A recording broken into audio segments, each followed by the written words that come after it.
Eli täällähän se nyt on se uusi akku täällä kuskin penkin alla. Eli tuolla on liittaimin 320 ampperitunnin liittymiakku. Siinä näkyy, se on kyljellä lussanapa ja tuolla miinusnapa. Ja tuossa on tuo Victronin Orion DC-DC Mooni, mikä on tuossa niinku Aaton oma akku ja tai Aaton käynnistysaku ja tuon hupiakun välissä. Eli se on kytketty vaan sen, kun Aaton vakioakku on täällä jalkatilaa tuossa lattian alla, niin sen akun ja tämän liittymiakun väliin.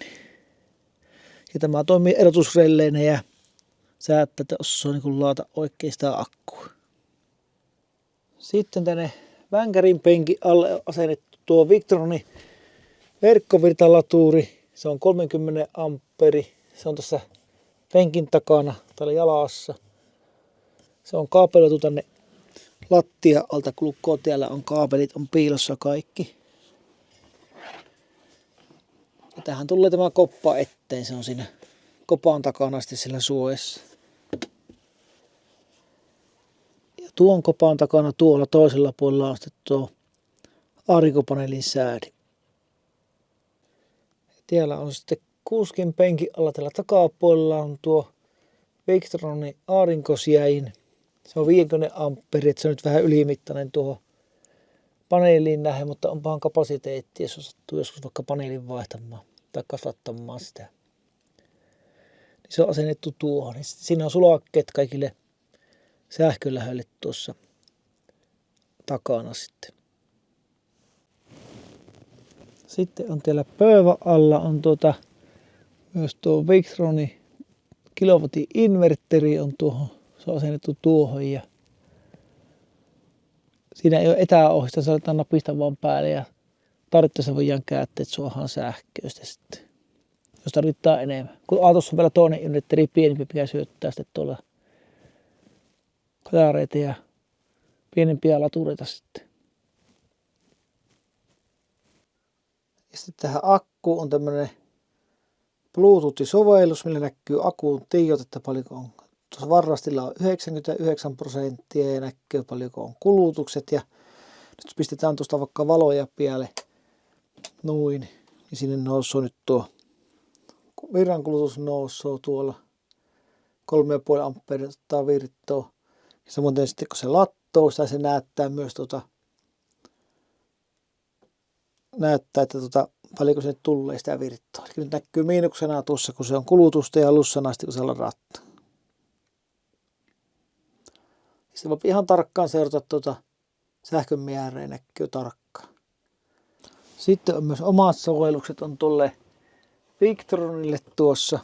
Siinä näkyy kanssa toiminnot, eli se nyt näkyy tuo se DC-DC muun ja sitten aurinkopaneelin sääji ja sitten näkyy inverteri, kun pistin päälle sen.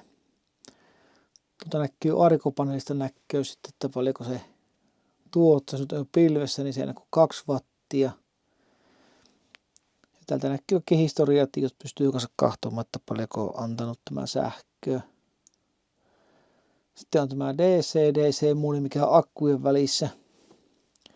Täällä näkyy, että paljonko se lattaa sitä akkua, kun Aato on käynnissä. Tältä voidaan nyt on rajoittanut 40 amperisen lattausvirran ja se pystyy niinku säätämään 0 ja 50 amperin välillä, että mitä se pettää starttiakusta sitä sähköä tähän.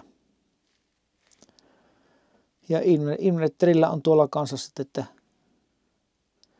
omaa ohjelmaa ja siitä näkyy, että paljonko on kuormitusta sitä inverteristä sitten. Ja DC-DC-laturi on kanssa samanlainen ohjelmisto. Se tulee esille sitten, kun kytketään verkkosähköä niin tähän. Eli kaikkiaan tätä laitteita voidaan ohjata tällä Victronin ohjelmalla. Eli tässä Aatossa nyt ennen oli niinku 70 ja 80 ampperitunnin nuo AGM-akut ja hupiakkuna. Ne on otettu pois ja nyt on korvattu sille yhdellä 320 ampperitunnisella liittiumilla. Eli se vastaa niinku lyijyakkuja lähes 600 ampperituntia. Että aika paljon isompi on se kapasiteetti. Kun se perustuu siihen, että pystyy purkamaan loppuun asti, se antaa samat jännitteet antaa, vaikka siinä olisi muutaman prosentti tähteenä siinä akussa. Ja tuossa akussahan on pakkassuojaksi, että se ei pakkasessa lattoa. Mutta se tietysti meillä ei tule, kun me kesällä käytetään ja pidetään aattoa talvet lämpimässä, mutta on kuitenkin semmoinen ominaisuus mukana siinä. Ja kaikki kaapelit on kaapelittu tuonne lattia alla. Minä käytin tuon lattian keskipalan tuosta poissa, mikä on tuo korotusosa ja sen alta on kaapelittu piiloon uusilla kaapeleilla. Eli tällä penkin alla, kun on tuo EPL-boksi, niin siitä on poistettu lattaus käytöstä, että se laturi ei toimi, tuo laturi ei toimi. Sitten me samalla vähän vaihdettiin matot tänne aattoon, uudet vaalemat koko lattian matot laitettiin ja vähän sisustusta viksattiin tässä ja se lisättiin valaistusta tänne tavaratilaan. Se ennen oli niin pimeä tämä tavaratila, niin nyt on tavaratila on valaistu kokonaan siellä ledin nauhoilla vähän ympäriinsä ja kytkimet on molemmissa päissä, että on tuolla tällä sisäpuolelta sopi valot ja tuolla ulkoluukulta on sopi kanssa laitettua päällä, että ennen kuin tuli oven pielestä vaan ulkoon, niin sillä on hankala, että sieltä kun otti tavaraa, niin sillä pimeä tämä sitten. Mutta nyt sopii täältäkin nämä päälle ja helpottaa tää käyttö.